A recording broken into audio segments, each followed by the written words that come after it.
Are you ready for part 2 of Pining Away?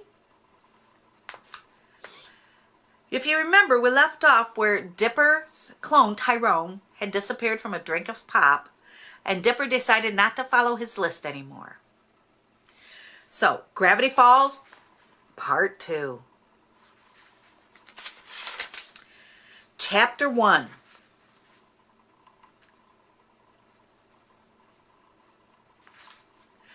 Stan was always looking for new ways to make money.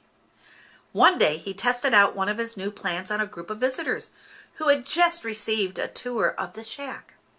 For tonight's final illusion, we have the incredible sack of mystery. Stan dangled a burlap sack in front of them.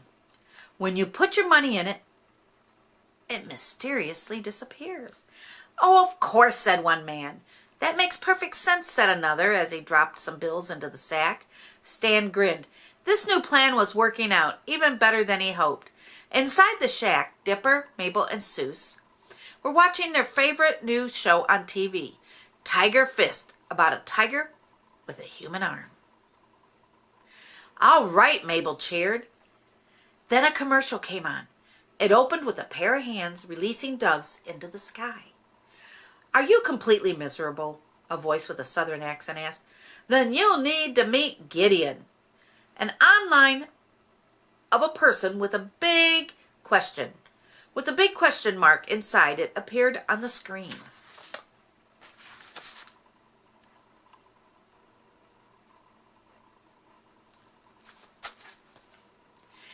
"Gideon," a gentle voice on the TV whispered.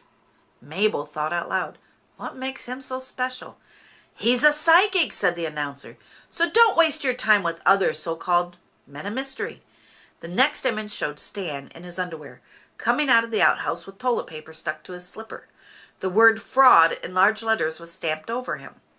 "Learn about tonight," the announcer said as a picture of a tent appeared.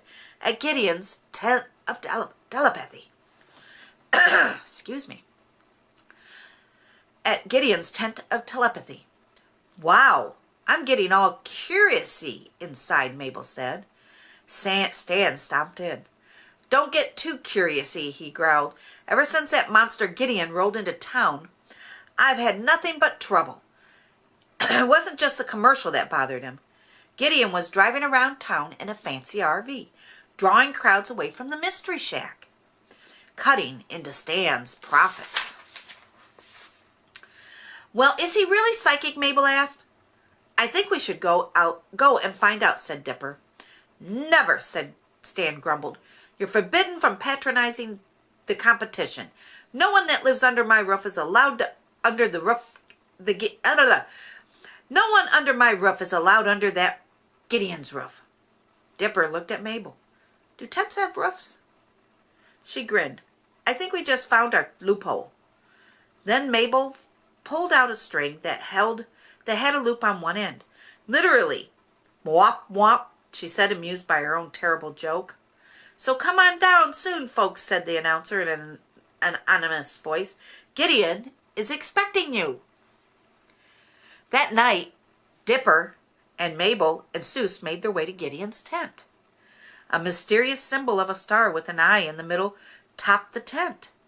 Curious people streamed in, past a man in a Hawaiian shirt and straw hat who was holding a sack with the same symbol on it.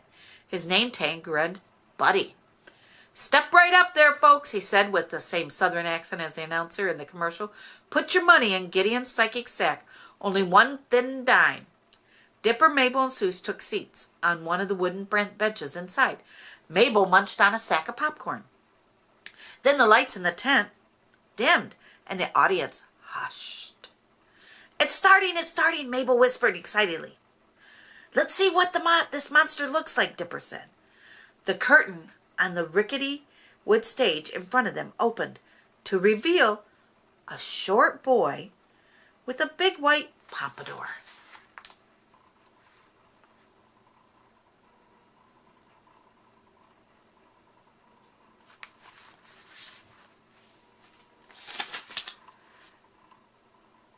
With a big white pompadour hairdo.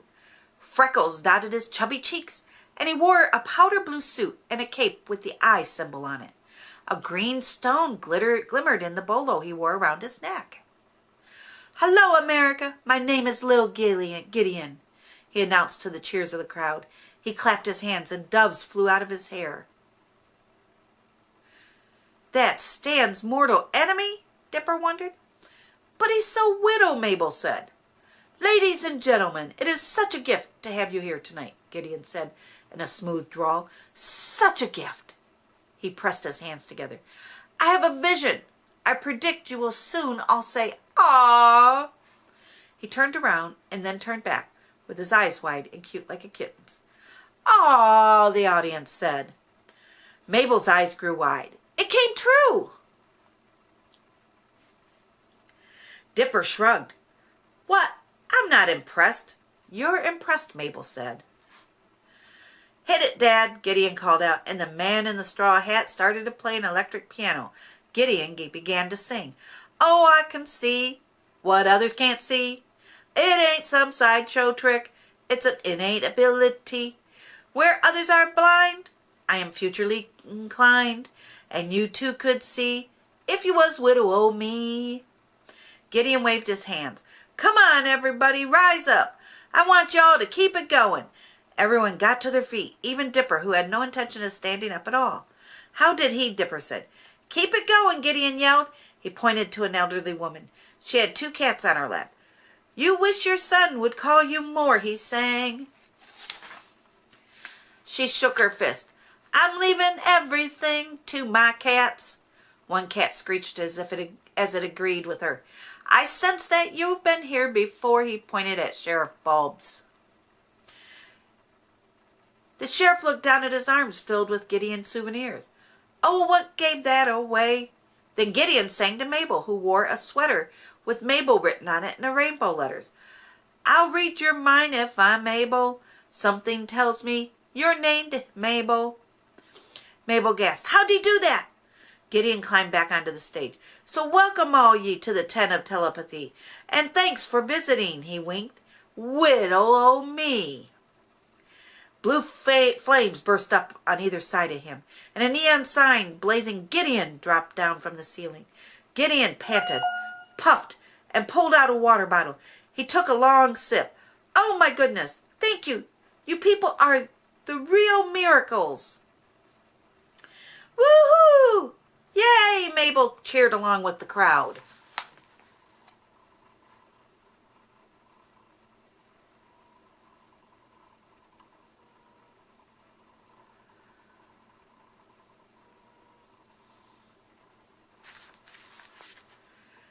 But Dipper wasn't impressed. "Man, that kid's a bigger fraud than Stan," he said as they left the tent. "No wonder our uncle's jealous." "Oh, come on. His dance moves were adorable," Mabel said. "And did you see his hair? It was like whoosh."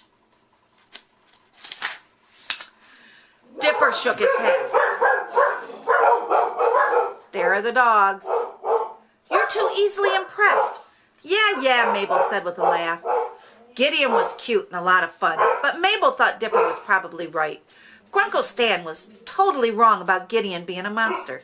Behind them, Gideon peeked at Mabel from behind the flaps of the tent, and his cute widow eyes narrowed menacingly. And that is the end of Chapter 1, Part 2 of Pining Away. So return for the next chapter 2.